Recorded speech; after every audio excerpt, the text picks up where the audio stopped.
Everyone, welcome to 64 hours. ఈరోజు మనం బుడ్డ గుత్తి వంకాయ కూర చేస్తున్నామండి. చూడండి, అవి ఎంత చిన్నగా ఉన్నాయి చూడండి. అన్ని చోట్ల దొరుకుతాయండి, మీరు ఆలోచించక్కర్లా. మీరు బొద్దుగా గమనిస్తే చాలు. ఏమంటే ఈ బుడ్డ గుత్తి వంకాయ కూర చాలా టేస్ట్గా ఉంటుంది. ఎందుకు టేస్ట్గా ఉంటుంది అంటే చాలా లేతాయి కదా, చూసారు కదా ఎంత ఉన్నాయో. ఇలాంటి వాటితోటి గుత్తి వంకాయ కూర చేసుకొని తినండి. పెద్ద గుత్తి వంకాయ కంటే మించిపోయిన టేస్ట్ అనమాట. ఓకేనా? దీనికి కావాల్సిన ఇంగ్రీడియంట్స్ నేను చెప్తానండి. ప్రతిదీ కొలతలతో చెప్తాను.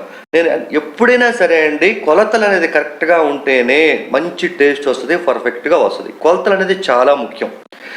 సో ఇప్పుడు చూపిస్తాను చూడండి. ఆ స్పూన్తో నేను చూపిస్తున్నాను. ఆ స్పూన్తో చట్నీ పప్పు చూస్తారు కదా, 6 స్పూన్లు అండి. 6 స్పూన్లు తీసుకున్నాను.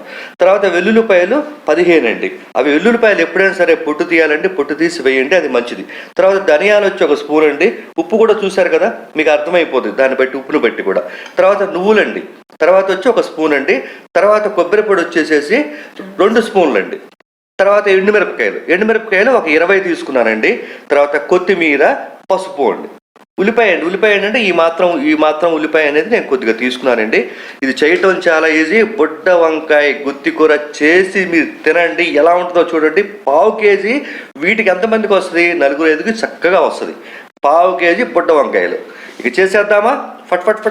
పొయ్యి మీద ప్యాన్ పెట్టుకుందామండి. 1 స్పూన్ ఆయిల్ వేద్దాం, ఎక్కువ వద్దు.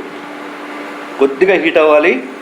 ఆయిల్ హీట్ అవ్వగానే ఆ ఎండుమిరపకాయలు ఒక 20 తీసుకున్నాం కదా, మీడియం మంట మీద వేపాలండి. అలా హీట్ అవ్వగానే జార్లోకి తీసేసుకోండి. అదే ప్యాన్లో వెల్లుల్లిపాయలండి, తర్వాత ధనియాలు, తర్వాత నువ్వులు, అవి కూడా ఫ్రై చేసేసుకుందాం. ఇప్పుడు ఏం చేద్దామంటే మిక్సీలోకి తీసి పెట్టండి, అప్పుడే వేయకండి, చల్లారాలి కదా. ఈ ప్యాన్లో ఏం చేద్దామంటే ఒక 10 స్పూన్ల ఆయిల్ అండి. ఈ సిమ్లో పెట్టుకొని హీట్ చేసుకోవాలి. చూడండి, ఆ సిమ్లో హీట్ అయ్యేలోపు ఏం చేద్దామంటే వాటర్లో కొద్దిగా ఉప్పు వేద్దామండి. తెలుసు కదా, ఈ వంకాయలు ఇదవ్వకుండా ఏం చేస్తామంటే ఉప్పులో వేస్తాం అనమాట, ఏం అవ్వకుండా. చూడండి, ఆ వంకాయ కూడా చూడండి, ఆ చిన్న వంకాయని నేను అలాగా బుడ్డ వంకాయని ఎంతవరకు కోస్తున్నానో చూడండి. కింద వరకు కొయ్యకండి. ఆ కోసేటప్పుడు మీరు ఏం చేస్తారంటే పుచ్చులు అలాంటివి ఏమన్నా ఉంటే ఒకసారి చెక్ చేయండి. ఆయిల్ కూడా హీట్ అయిపోయింది. ఇప్పుడు నిదానంగా అండి, ఆయిల్ వేడైంది, వంకాయలు నీళ్ళల్లో ఉన్నాయి, జాగ్రత్తగా వేయండి. అది చాలా ఇంపార్టెంట్. ఆ వేసేటప్పుడు చూడండి, అలా మూత అడ్డం ఏదైనా పెట్టండి.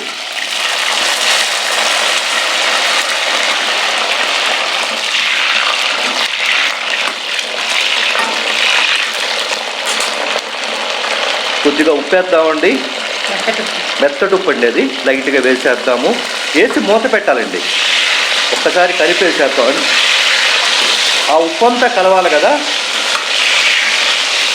నిదానంగా అండి.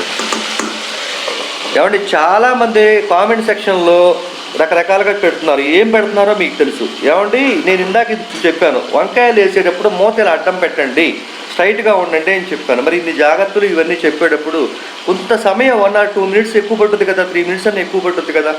చూడండి, నేను ఎప్పుడు కూడా నేను చెప్తాను, ఈ కామెంట్స్లో పెట్టే వాళ్ళందరికీ నేను చెప్తున్నాను, వంట సూపర్గా వచ్చి మీకు బ్రహ్మాండమైన నిష్ణాతుల కోసం నేను చెయ్యట్లేదు. అస్సలు వంట రాని వాళ్ళ కోసం, కొద్దో గొప్ప వచ్చిన వాళ్ళ కోసం, కొత్తగా మ్యారేజ్ అయిన వాళ్ళ కోసం, యూత్ కోసం, అస్సలు ఒక రెసిపీని ఇంతకుముందు ఎప్పుడూ చేయలేదు, ఇప్పుడే చేస్తున్నారు అన్న వాళ్ళ కోసం అండి. వాళ్ళకి నేను కరెక్ట్గా నేర్పించాలి కదా. చెప్పండి మీరు ప్లీజ్. ఈలోగా మిక్సీ వేసుకుందామండి. ఏమంటే మిక్సీ వేసుకునే ముందు ఏంటంటే ఒక 5 నిమిషాలు మనం మగ్గదీస్తున్నాం కదా, అవన్నీ మధ్యలో కలుపుతూ ఉండాలండి, అలా వదిలేయకండి నూనెలో. ఓకే, ఇప్పుడు ఈలోగా మిక్సీ వేసేసుకుందాం. ఇది చాలా ఫాస్ట్గా అయిపోద్ది. ఎంత ఫాస్ట్గా అయిపోద్ది అంతగా 5 రెట్లు 10 రెట్ల పాటు టేస్ట్గా ఉంటుంది. పసుపు అండి, తర్వాత చట్నీ పప్పు, తర్వాత ఉప్పు చూడండి.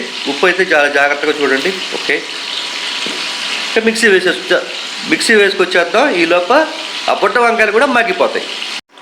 చూడండి, మిక్సీ వేసుకొచ్చాము. చూడండి, పౌడర్ చూపించు ఒకసారి. చూడండి, అలా పౌడర్ అలా చేసుకోవాలన్నమాట.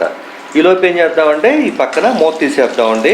మళ్ళీ ఇంకొక 5 నిమిషాలు మూత తీసి మనం 5 నిమిషాలు వేపుకుందాం. చూడండి, ఆ బుట్ట వంకాయలు చూసారు కదా, ఆ కలర్లో అలా ఫ్రై అయిపోయిన తర్వాత మొత్తం తీసేయండి. అదే బాండీలో ఒక 2 స్పూన్ల ఆయిల్ మాత్రమే ఉంచండి. ఇప్పుడు ఆ 2 స్పూన్ల ఆయిల్లో ఏంటంటే మనం ఆనియన్స్ తీసుకున్నాం కదా, అవి చిన్నగా చేసుకొని ఆనియన్స్ అన్ని ఫ్రై చేసుకున్నామండి. ఏమంటే ఈ టైంలో, ఈ క్వారంటైన్ టైంలో మీరు ఎక్కువ సార్లు ఏదైనా లైట్గా కూరలకు వెళ్ళినా ఎక్కడికి వెళ్ళినా సరే సోప్ ఇస్తున్నారు, లేకపోతే శానిటేషన్ చేస్తున్నారు కదా. ఎక్కువ సార్లు ఆ సోప్ సంబంధించిన వాటిలో, శానిటేషన్ సంబంధించిన వాటిలో ఎక్కువ సార్లు మనం చేతితో కడుక్కుంటున్నాం. మీరు వంట చేసేటప్పుడు ముఖ్యంగా మీరు గుర్తుపెట్టుకోవాల్సిన విషయం ఏంటంటే కాస్త జాగ్రత్తగా ఉండండి. ఎందుకంటే ఎక్కువ సార్లు మనం సోపుని చేతులకు వాడుతున్నాం. సో మీరు అలాగే కూరలు కానీ ఇంకోటి కానీ పట్టుకున్నారనుకోండి, సో అదేమవుతుందంటే మళ్ళీ లేనిపోని ఇబ్బంది వస్తుంది. కాబట్టి వంటకి ముందు ఒక్కసారి ఇది మెమరీలో పెట్టుకోండి, ఓకేనా. ఇప్పుడు ఏంటంటే దాంట్లో కొబ్బరి పొడి అండి 2 స్పూన్లు తీసుకున్నాం కదా. మీరు ఉంటే పచ్చి కొబ్బరి ఉంటే వేయండి, నాకు ఇక్కడ పచ్చి కొబ్బరి దొరకలేదు. కొద్దిగా ఆ ఎండు కొబ్బరి లైట్గా ఫ్రై అయిపోయిన తర్వాత దాంట్లో మనం మిక్సీ వేసుకున్నాం కదండి, అదంతా కూడా వేసేద్దాం.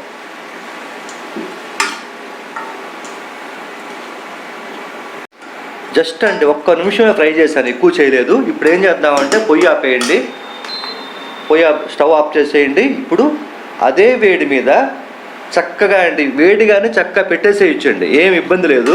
ఎలా పెట్టాలో నేను మీకు చూపిస్తానండి. చూడండి, ఒక స్పూన్ తీసుకోండి, ఆ స్పూన్లో అలాగా, ఎందుకంటే ఆ వేడి మీద పెట్టేస్తే ఏమవుతుందంటే ఆ టేస్ట్ అనేది చక్కగా వస్తుందన్నమాట. నిదానంగా చేయండి, అది అలా దానికోసమేనండి. అలా మొత్తం అన్నిట్లోకి అది పూర్తి చేసుకోండి. ఆ తర్వాత కొత్తిమీర చల్లి సర్వ్ చేసుకోండి. ఎలా ఉంది? సూపర్గా ఉంటాయి కదా. మీకు ఒకసారి కూడా మళ్ళీ చూపిస్తాను, చూడండి ఎంత బాగుంది. చూడండి చక్కగా ఇది పచ్చడిలో కానీ పప్పులో కానీ ఇలా నంచుకొని తింటే ఎంత సూపర్గా ఉంటుందండి. ఇలాంటి మంచి మంచి వీడియోస్ కోసం మరి ఛానల్ని సబ్స్క్రైబ్ చేయండి, అలాగే లైక్ చేయండి, షేర్ చేయండి, అదే మాకు చాలా ఇంపార్టెంట్ అండి. ఓకేనా, మరో మంచి రెసిపీతో మళ్ళీ మీ ముందుకి 64 hours. Thank you.